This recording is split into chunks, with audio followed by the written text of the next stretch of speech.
cute naman ng outfit ng batang iyan.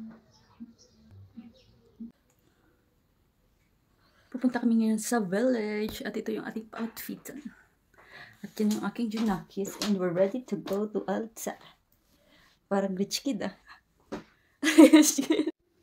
Chifach, the bugata ga. Ang cute-cute naman ng outfit ng batang iyan. Very cute. We were good to village. How to put that thing on the car. Yay! On there? Things on the car. Thanks. Yan, mata promosi ka lapit dito la mami la tati. Bes. Nandito na kami sa labas at natatabunan ang itsura ni Indayana ng kanyang kalo. And medyo malamig siya si Indayana. We will go to the village. We will go to the village. Yeah. Ha? Haydi. Pune kota. Ada. Merge. Sakay na kami sa aming sasakyan. Si Indayana. Nakaupo na nga si Indayana sa kanyang upuan. Marami pala kami pupunta doon sa village. Bali yung whole family ng aking asawa. Kasi doon isi-celebrate yung birthday ng kanyang tita at saka tito. Tapos, ginpatingob na lang galis ang akong ugangan ang iyang padispedida party kay mabalik naman siya sa iyang work.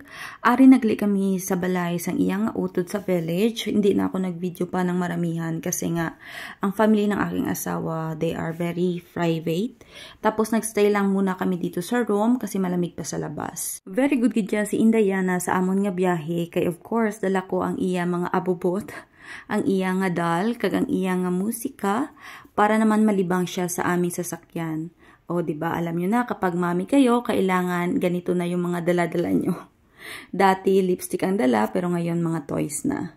Samtang nagaluto sila sang barbecue para sa amon nga lunch, ako naman is naglibot-libot diri sa ilang balay, pero amo pa lang ini ang mga pananom nga nakita ko diri.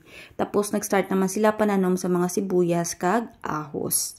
Ito na pala yung time at ipapakita ko muna sa inyo ang akon nga cute nga junakis nga naka-plaster na si iya nga plungkuan kay mapuli na kami. Nagstay lang gali kami diri ng mga 4 hours. Then uwian na. Yung iba naming kasama is nauna na. Kami yung nahuli kasi nga nagmamaritesan pa kami. Dito na kami sa city but napadaan kami muna dito sa Profi kasi bibili kami ng mga kailangan namin sa bahay. And first is yung gatas.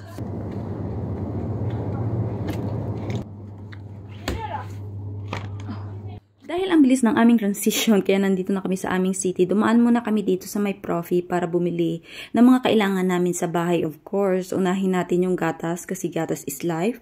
Yung aking asawa tsaka yung aking biyanan. At ito na lahat, yung aming pinamili. Tapos binibilis-bilisan na namin kasi yung aking ugangan tsaka yung aking anak is naiwan sila sa sasakyan. Ay, nagli kami sa balay, kag first time ni Indayana nga magkato dito sa village, kag nag-enjoy gid siya ya. Pag-abot namon, gipakulob sang akon nga bana, ang amon nga bata, kay advice na sang amon nga pedya, para magpasko ang iyang mga katulanan, especially ang iyang nga liog.